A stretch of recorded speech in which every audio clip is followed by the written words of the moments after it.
થોડા વર્ષો પહેલાંની વાત છે કે એક યુવક અહીં સારંગપુર આવ્યો હતો અને એણે પોતાના જીવનમાં પોતાના કુટુંબમાં બનેલા એક દુઃખના પ્રસંગની વાત કરી.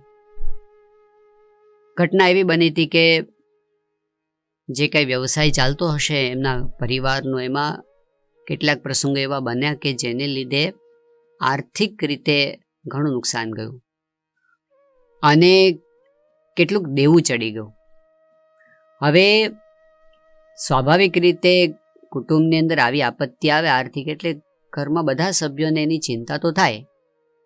પરંતુ આ જે યુવક હતો એમના માતુશ્રીનો સ્વભાવ જરા વધારે ચિંતા કરવાનો હતો. એટલે એને રાત દિવસ એ જ વિચાર આવ્યા કરે કે હવે શું થશે, હવે શું થશે. એને એક વિચાર હતો કે એમના પિયરની અંદર એમના જે ભાઈઓ હતા એ આર્થિક રીતે સુખી સંપન્ન હતા. એટલે એવી એક આશા હતી કે મારા જીવનમાં આવો દુઃખનો પ્રસંગ આવ્યો છે, મેં હજી સુધી કોઈ દિવસ ભાઈઓ પાસે હાથ લાંબો કર્યો નથી, પણ આવા પ્રસંગે ભાઈઓ મદદ કરશે. એણે ભાઈઓને વાત પણ કરી, પણ સંસાર છે, કોઈએ એક બહાનું બતાવ્યું, કોઈએ બીજું બહાનું બતાવ્યું. અમે પણ અત્યારે સંકટમાં છીએ, અરે મારાય પૈસા ફસાઈ ગયા છે, એવી વાતો કરી કે જાણે આપવાનું તો કંઈ આવે જ નહીં. એ બેનને આનાથી બહુ જ આઘાત લાગ્યો કે કોઈ આ સંસારમાં આપણું નથી આ દુઃખના પ્રસંગમાં. હવે એ આઘાત, એ દુઃખની લાગણી એટલી બધી વધી ગઈ, એને નિયંત્રણ ન કરી શક્યા અને એણે રેલવેના પાટા પર પડતું મૂક્યું. ટ્રેન આવતી હતી, બનવા જોગ એવું થયું કે ટ્રેન તો પસાર થઈ ગઈ. એ બેનના બંને પગ આખા કપાઈ ગયા, પણ એ જીવતા રહી ગયા. આત્મહત્યાનો પ્રયાસ હતો પણ મૃત્યુ ના પામ્યા. હવે આ બધી ખબર પડી, તાત્કાલિક એમને હોસ્પિટલ ખસેડવામાં આવ્યા. ઘણી પીડા થઈ, ઘણો ખર્ચો થયો. દુઃખ તો હતું, એમાં દુઃખ વધી ગયું.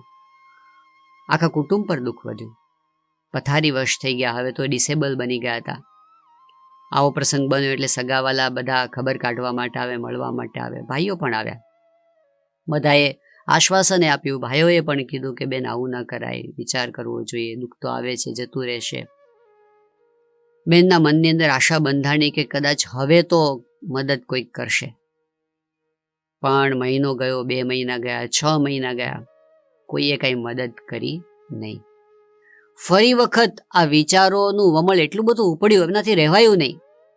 અને એક વખત ઘરમાં કોઈ હાજર નહોતું અને એને કેરોસીનનું ડબલું લીધું, પોતાના શરીર પર નાખ્યું, દીવાસળી ચાંપી, ભડ આગ લાગી, શરીર બળવા માંડ્યું, બૂમાબૂમ થઈ, આજુબાજુથી લોકો ભેગા થયા, ગોદડા નાખ્યા, એમને હોસ્પિટલ ભેગા કર્યા. 60% શરીર બળી ગયું અને બેન જીવતા રહી ગયા.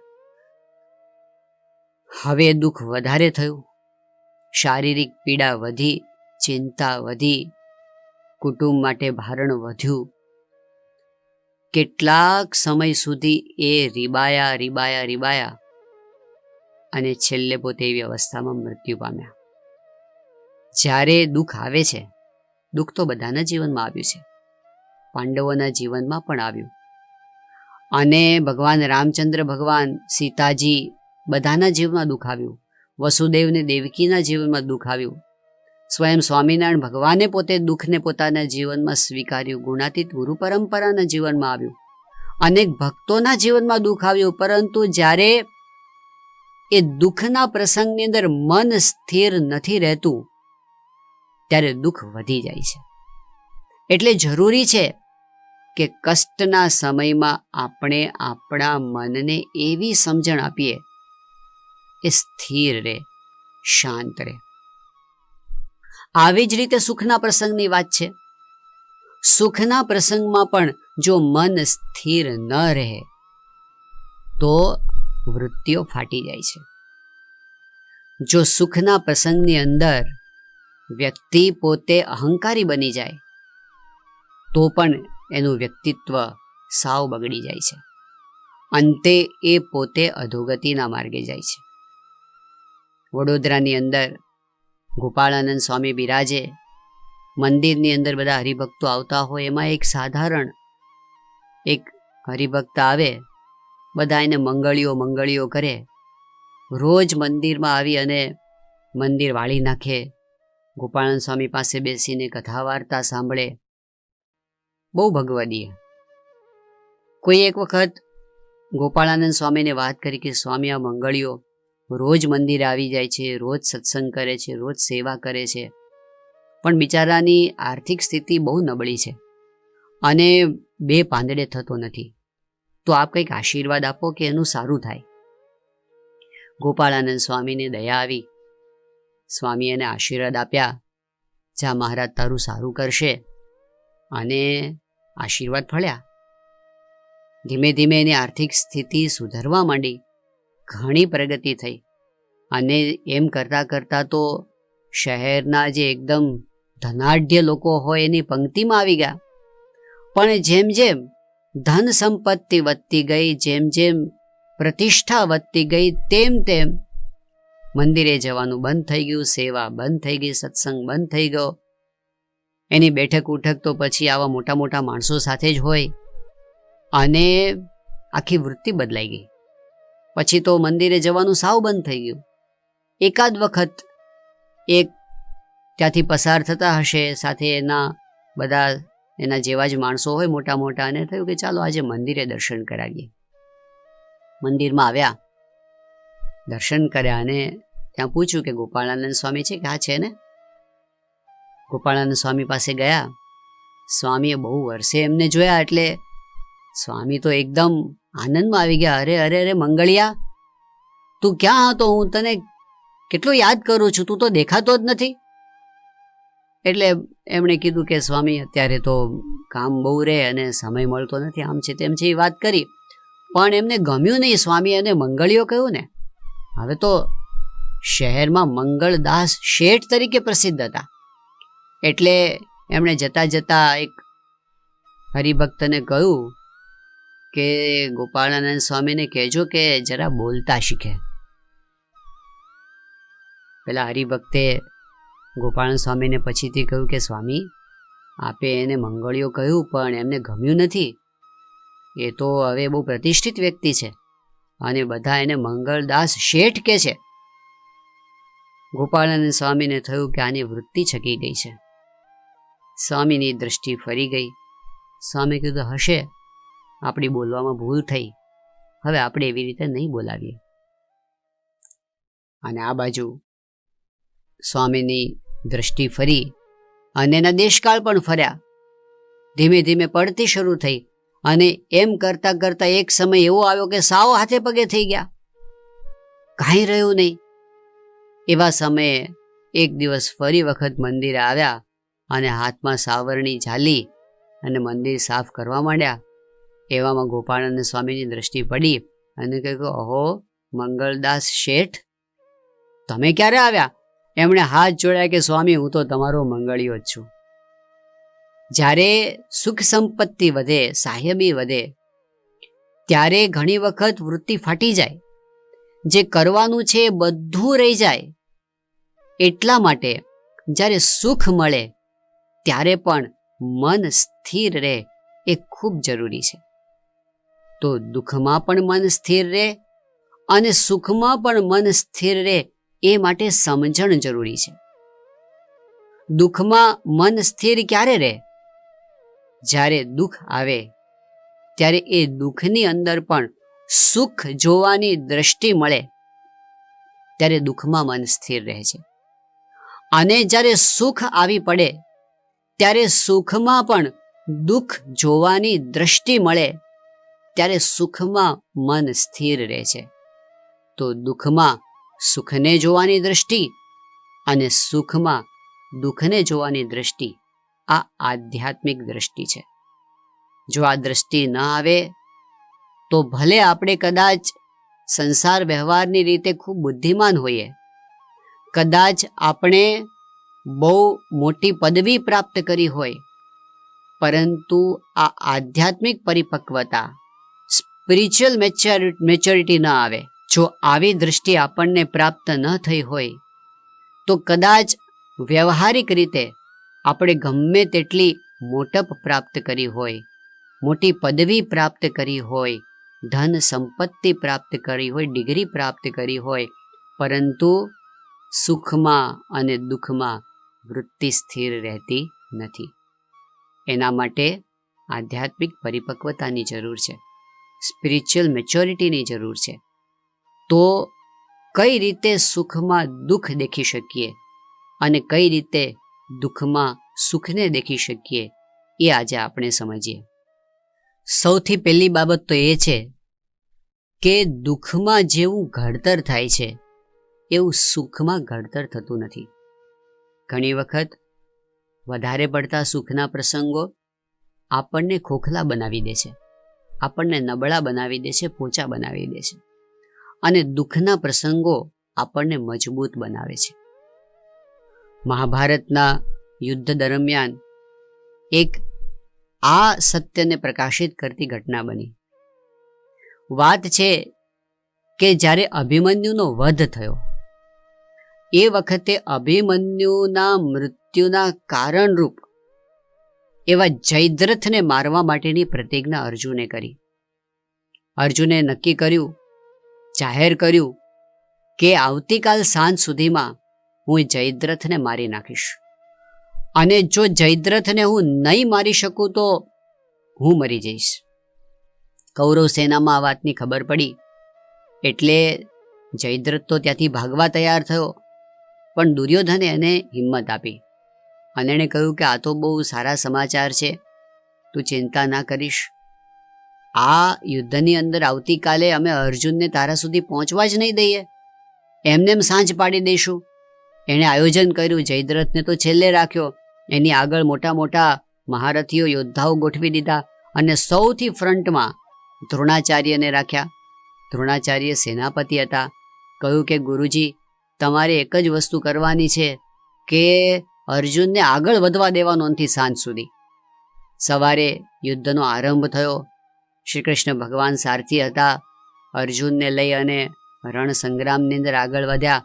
સામે પહેલા જ દ્રોણાચાર્ય આવ્યા. શ્રી કૃષ્ણ ભગવાને અર્જુનને કહ્યું કે અર્જુન, દ્રોણ તો ગુરુ કહેવાય, તો એમના તો આશીર્વાદ લેવાના હોય, એને નમસ્કાર કર. અર્જુને ગુરુ દ્રોણને નમસ્કાર કર્યા, પગે લાગ્યો. પોતાનો પ્રિય શિષ્ય એણે જ્યારે નમસ્કાર કર્યા, દ્રોણને પણ આશીર્વાદ અપાઈ ગયા. બે હાથથી આશીર્વાદ આપ્યા કે વિજયી ભવ. અને તરત જ શ્રી કૃષ્ણ ભગવાને રથ ઘુસાડી દીધો અંદર. દ્રોણ જોતા રહી ગયા. એ વખતે એકદમ દુર્યોધનથી રહેવાયું નહીં, અને એ આવીને દ્રોણ ગુરુને વઢવા લાગ્યા કે ગુરુજી, તમે શું કરો છો? તમે પક્ષપાત કરો છો, અર્જુનને કેમ અંદર તમે આવવા દીધો? એ વખતે દ્રોણાચાર્યથી પણ રહેવાયું નહીં.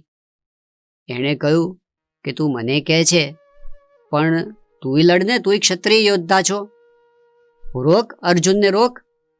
એ વખતે દુર્યોધને કીધું, પણ અર્જુનની સામે તો હું ક્યાંથી ઊભો રહી શકું, એને કેવી રીતે રોકી શકું? ત્યારે એ વખતે દ્રોણે કીધું કે તને બીક લાગે છે ને, ચલ હું તને એક સરસ કવચ આપું છું, ટ્રાન્સપેરન્ટ કવચ, આમ દેખાય નહીં એવું કવચ. આખા શરીરને કવચથી ઢાંકી દીધું. એવું કોઈ શક્તિયુક્ત કવચ હતું. કીધું હવે જા, અર્જુનનું બાણ તને નહીં અડે. દુર્યોધન ગયો, અર્જુનને ચુનૌતી આપી, પડકાર કર્યો, મારી સામે લડ.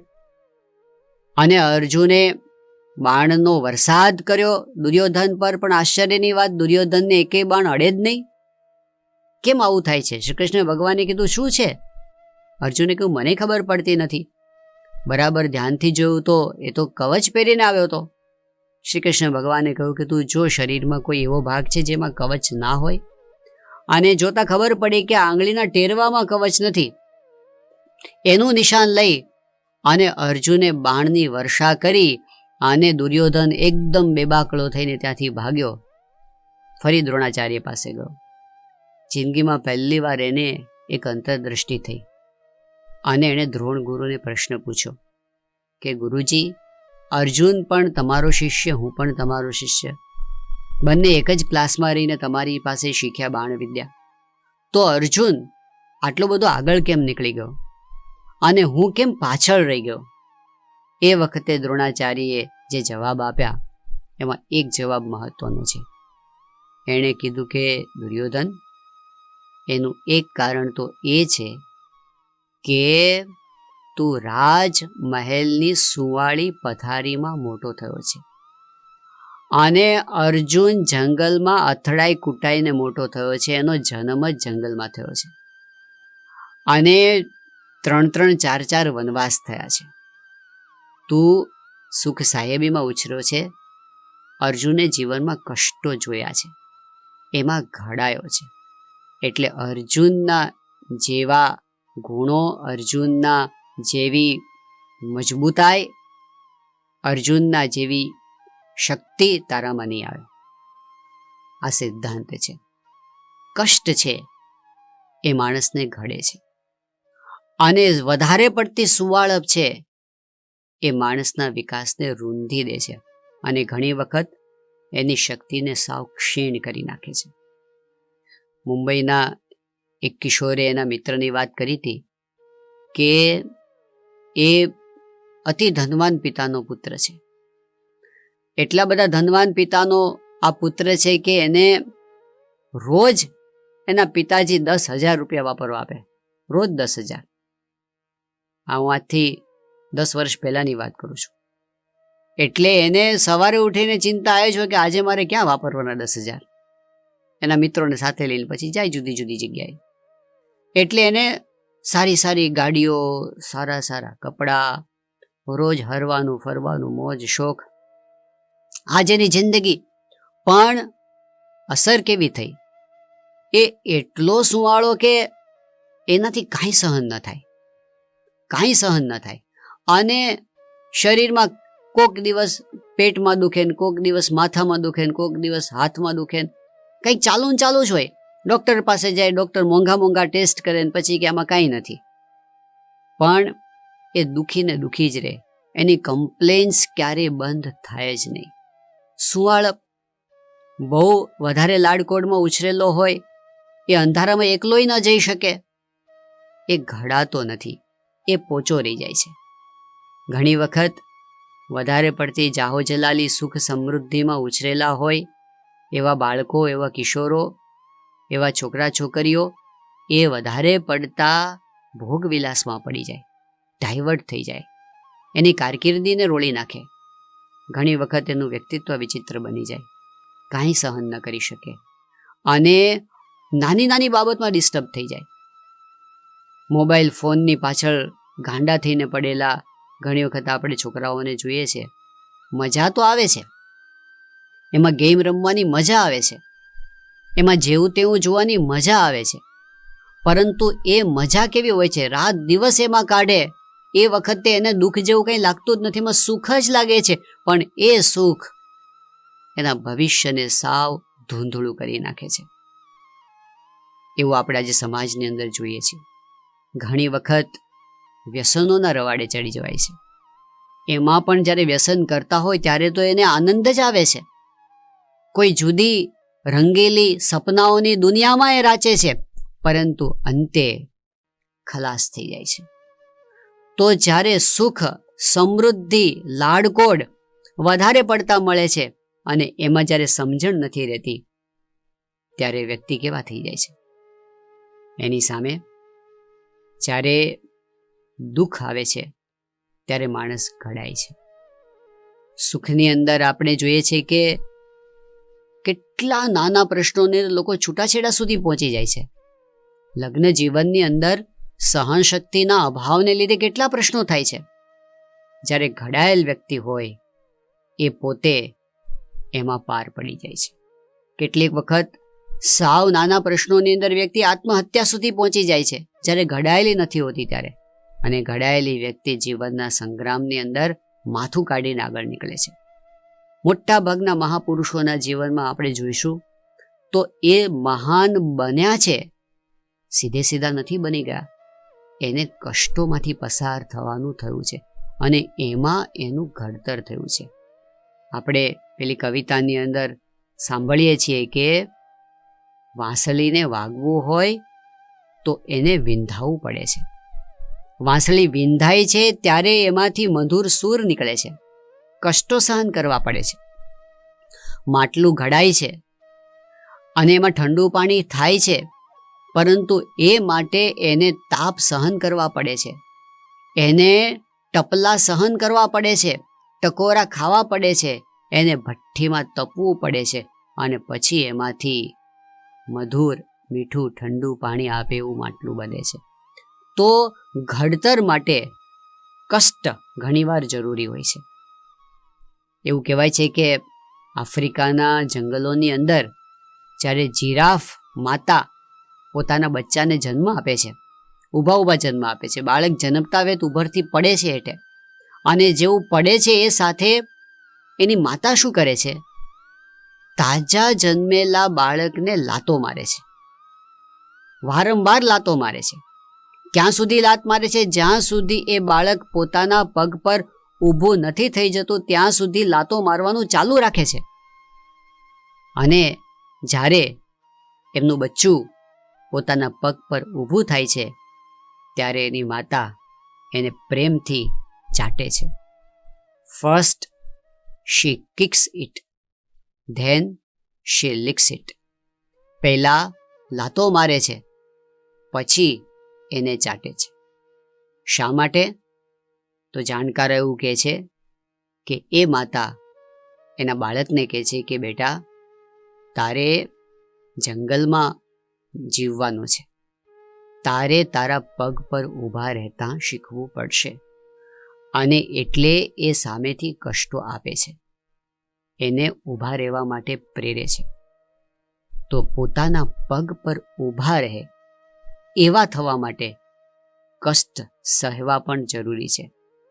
અબ્રાહમ લિંકને એના પુત્રના શિક્ષકને એક પત્ર લખ્યો તો ઘણો પ્રસિદ્ધ થયો છે.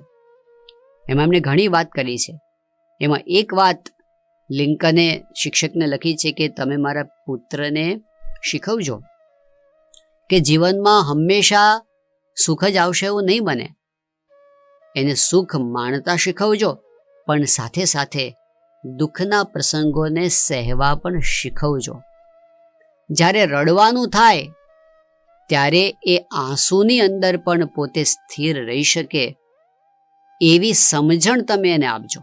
તો પહેલી બાબત એ છે કે સુખની અંદર જે ઘડતર નથી થતું એ દુઃખની અંદર ઘડતર થાય છે. તો એ સમજણ સાથે આપણે સુખ અને દુઃખને જોતા શીખીએ ત્યારે આપણું ઘડતર થાય છે, ત્યારે આપણે સ્થિર રહી શકીએ છીએ. બીજી બાબત એ છે કે સુખની અંદર બંધન થાય છે અને દુઃખની અંદર મુક્તિ થાય છે.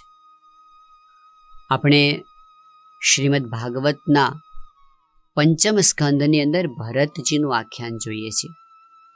શ્રીજી મહારાજે આ આખ્યાનને ચમત્કારી આખ્યાન બતાવ્યું છે. કથા એવી છે કે ભરતજી મોટા સમ્રાટ છે, બહુ જ વિશાળ એનું રાજ્ય છે. ભરતખંડ અજનાભ ખંડના પોતે રાજા છે, સુખ સંપત્તિ છે, પત્ની છે, બાળકો છે, બધું જ છે. પરંતુ આધ્યાત્મિક જિજ્ઞાસાથી, ભગવાનને પામવાની ઈચ્છાથી, સાધના કરવા માટે એ આ બધું જ છોડી અને વનમાં જાય છે, પુલહાશ્રમમાં જાય છે, તપશ્ચર્યા કરે છે. દિવસે દિવસે એમની આધ્યાત્મિક પ્રગતિ થતી જાય છે. ગંડકી નદીના કિનારે નિત્ય સાધના કરે છે. ધીમે ધીમે એમનું મન ભગવાનમાં ડૂબવા લાગે છે. અતિ પ્રેમમગ્ન થઈને ઘણી વખત તો કલાકો સુધી એમની આંખમાંથી અશ્રુની ધારા વહ્યા કરે છે. એમને અંતરમાં ખૂબ શાંતિ અને આનંદનો અનુભવ થાય છે. આવું એમનું જીવન છે, આધ્યાત્મિક માર્ગે આગળ વધી રહ્યા છે.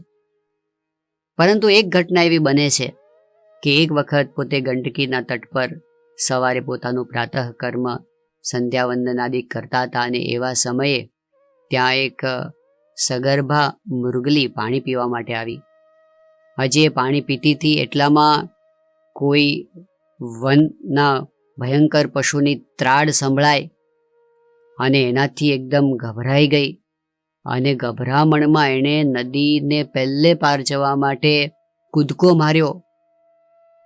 એ સામે કાંઠે પહોંચી તો ખરી, પરંતુ એના પેટમાં જે ગર્ભ હતો એમાંથી મૃગ બાળક ત્યાંને ત્યાં પાણીમાં જ સરી પડ્યું. મૃગલી સામે કાંઠે પહોંચીને તો મૃત્યુ પામી ગઈ. આ બાજુ પેલું બાળક નદીમાં તણાતું હતું. ભરતજીએ તરત એ બાળકને ઉઠાવી લીધું, મૃગના બચ્ચાને ત્યાં સાફ કર્યું અને પછી ધીમે રહીને દયાએ કરીને એને પોતાની સાથે લઈ ગયા. એને કૂણું કૂણું ઘાસ ખવડાવ્યું. આ દયાનો ભાગ હતો, આ સારું હતું અને એમાં એમણે કંઈ ખોટું નહોતું કર્યું. પરંતુ શ્રીમદ ભાગવત આપણને સમજાવે છે કે ધીમે ધીમે ભરતજીને એ મૃગલીના બચ્ચામાં હેત વધવા માંડ્યું અને એમની સંભાળ લેવી તો સારી બાબત હતી, પરંતુ એ સંભાળમાં એ પોતે આનંદનો અનુભવ કરવા માંડ્યા. એ મૃગલીનું બચ્ચું એના ખોળામાં બેસતું, એને ભેટતા, એને ચુંબન કરતા, એના નાના નાના શિંગડાઓથી ભરતજીના વાંસાને એ ખજવાળતું. આ બધું એને બહુ ગમતું. શ્રીમદ ભાગવત કહે છે કે એમાં ભરતજીને બહુ સુખ આવતું. આ સુખ ભરતજી માટે બંધનનું કારણ બની ગયું. એની સ્નાન ધ્યાનાદિક જે ક્રિયાઓ છે ધીમે ધીમે ઓછી થવા માંડી. એનું મન સતત મૃગલીના બચ્ચામાં રહેવા માંડ્યું અને અંતકાળ આવ્યો ત્યારે એટલા બધા પોતે આસક્ત થઈ ગયા હતા એ મૃગના બચ્ચાની અંદર કે એ આટલી ઊંચી આધ્યાત્મિક સાધના સુધી પહોંચ્યા હોવા છતાં પણ એમનું પતન થયું અને બીજે જન્મે મૃગના પેટે એને જન્મ લેવો પડ્યો. પોતે મૃગ બની ગયા. સ્વામિનારાયણ ભગવાને આ આખ્યાનને રજૂ કરીને વાત કરી છે કે જે મુમુક્ષુ હોય એ આ ભરતજીના પ્રસંગને સાંભળે તો એને અંતરમાં ભય લાગે કે રખે મને બંધન થઈ જાય નહીં. આજે જે વસ્તુમાં હું આસક્ત થઈ જાઉં છું એ વસ્તુ મારા માટે બંધનનું કારણ બની જશે.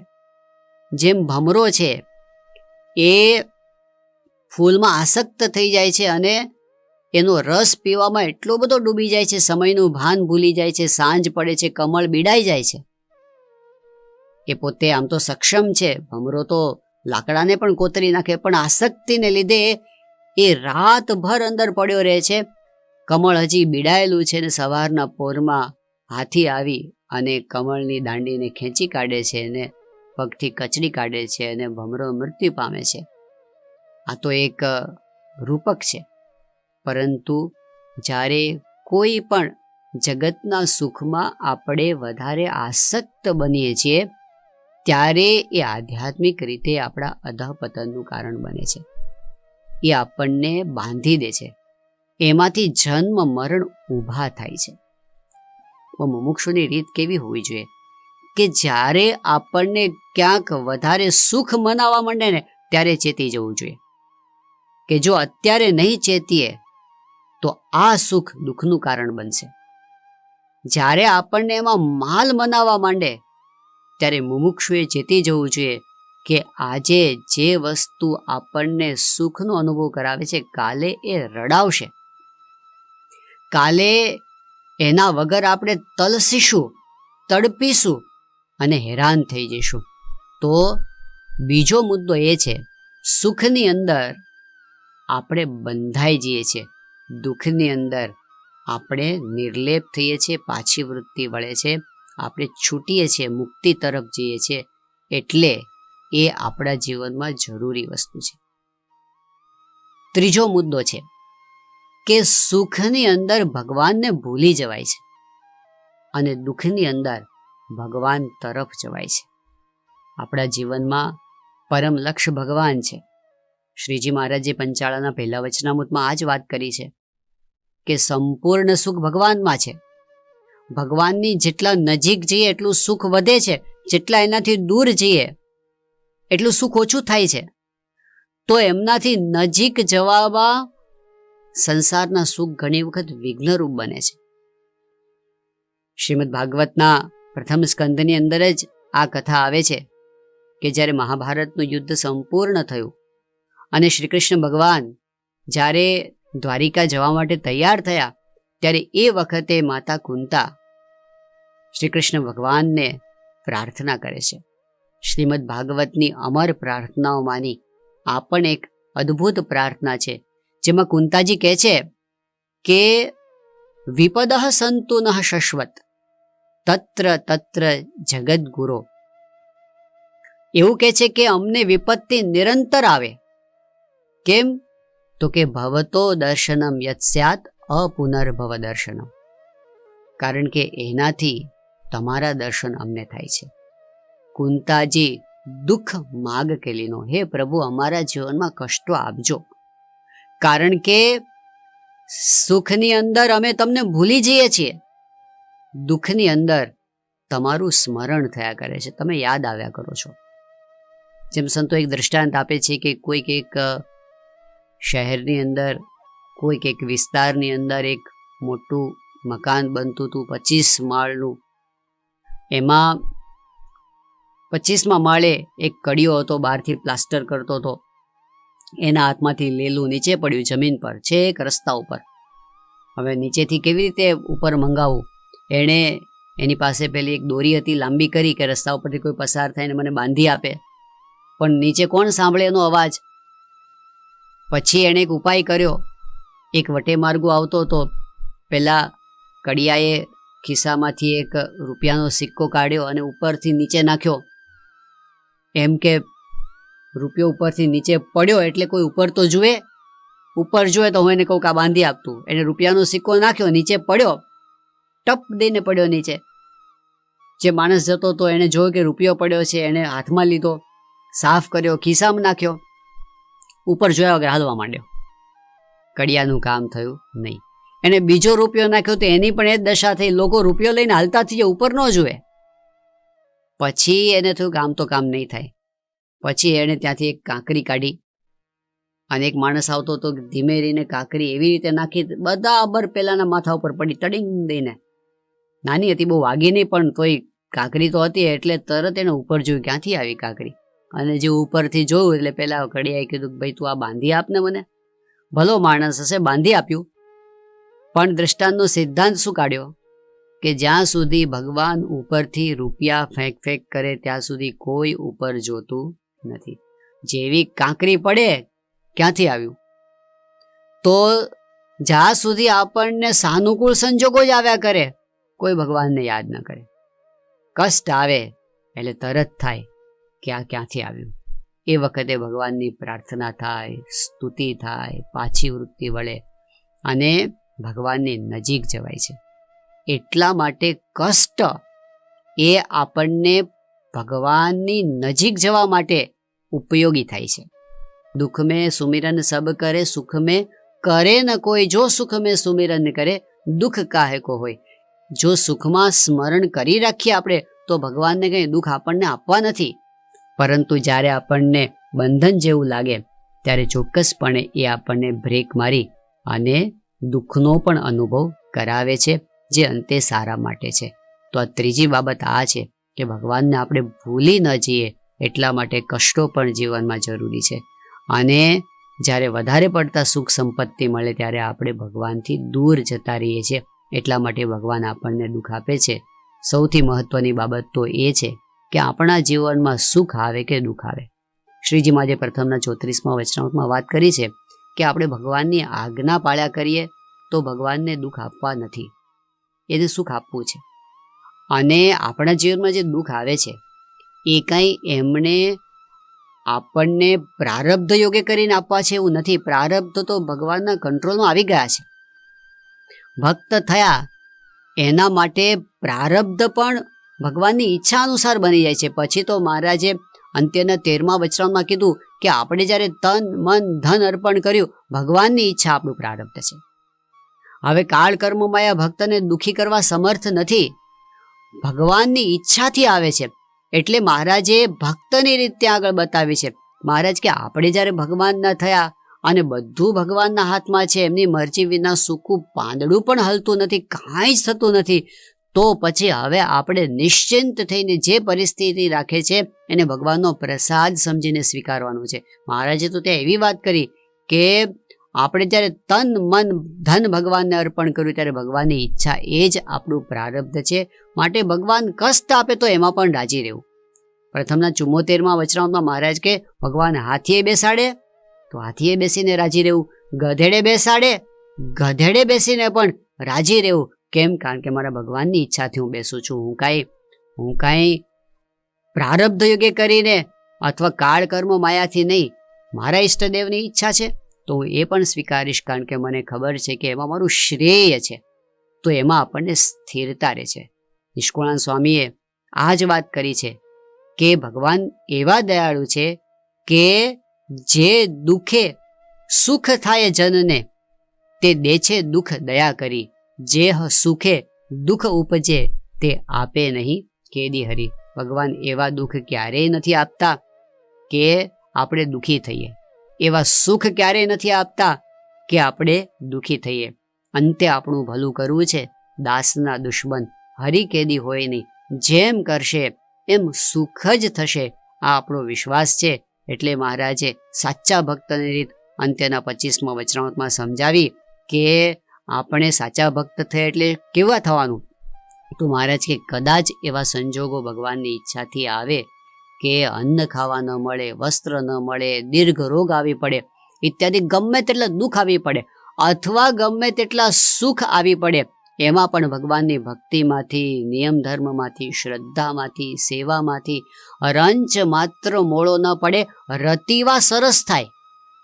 આવા સંજોગોની અંદર રતિવા સરસ થાય એટલે આગળ ને આગળ વધતો રહે, એને મહારાજ ખરો ભક્ત કહે છે. તો આપણે બધા આજે એ જ પ્રાર્થના કરીએ કે આપણે ખરા ભક્ત થવું છે, સાચા ભક્ત થવું છે, માળાના મણકામાં આવીએ એવા ભક્ત આપણે થવું છે. તો એના માટે આવી સમજણ આપણા હૃદયમાં હંમેશા રહે. સુખ અને દુઃખ બંને એમની ઈચ્છાથી આવે છે. તો દુઃખમાં આપણે નાસીપાસ ન થઈ જઈએ, સુખમાં આપણે છકી ન જઈએ અને નિરંતર આપણને એ જ ભાવના રહે કે આપણે ભગવાનના બનીને રહેવું છે, માયાના બનીને નથી રહેવું. એવા પ્રકારની સમજણ, સ્થિરતા આપણા અંતરમાં હંમેશા રહે.